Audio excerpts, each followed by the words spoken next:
शिवसेनेच्या सर्व मंत्र्यांची थोड्याच वेळामध्ये बैठक होणार आहे। उपमुख्यमंत्री एकनाथ शिंदे हे मंत्र्यांना मार्गदर्शन करणार आहेत। जंजिरा या दादा भुसे यांच्या निवासस्थानी बैठकीचं आयोजन करण्यात आलेलं आहे। बैठकीमध्ये नेमकी कोणत्या विषयावरती चर्चा होणार याकडे अर्थातच लक्ष लागलेलं आहे। तर शिंदेंच्या शिवसेनेच्या मंत्र्यांची बैठक होते आहे।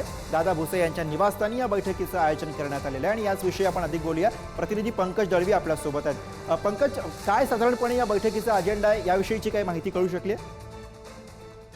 गुरुप्रसाद, 8 दिवसामध्ये ही दुसरी बैठक जी आहे ती एकनाथ शिंदे यांच्या शिवसेनेच्या मंत्र्यांची होती। काही दिवसांपूर्वी नरिमन पॉइंट येथे बैठक झाली होती आणि आज दादा भुसे यांचा जो सरकारी निवासस्थान आहे जंजिरा, त्या बंगल्यावर ही बैठक होणार असल्याचं समजतं। अर्थात मंत्र्यांचं कोऑर्डिनेशन, निधी येणाऱ्या महानगरपालिका, असे अनेक विषय या बैठकीमध्ये असू शकतात। मात्र आपण बैठकांची जी अंतर आहे किंवा फ्रिक्वेन्सी आहे ती बघावी लागेल। 8 दिवसात ही दुसरी बैठक आहे गुरुप्रसाद, त्यामुळे निश्चितच येणाऱ्या स्थानिक स्वराज्य संस्थांच्या निवडणुका असतील, आरक्षण असेल, अशा अनेक विषय जे आहेत ते सरकारने आणि मंत्र्यांनी गांभीर्याने घेतलेले दिसतात आणि त्यामुळे या बाबतीतला समन्वय साधावा यासाठी जी आहे ती बैठक बोलवलेली।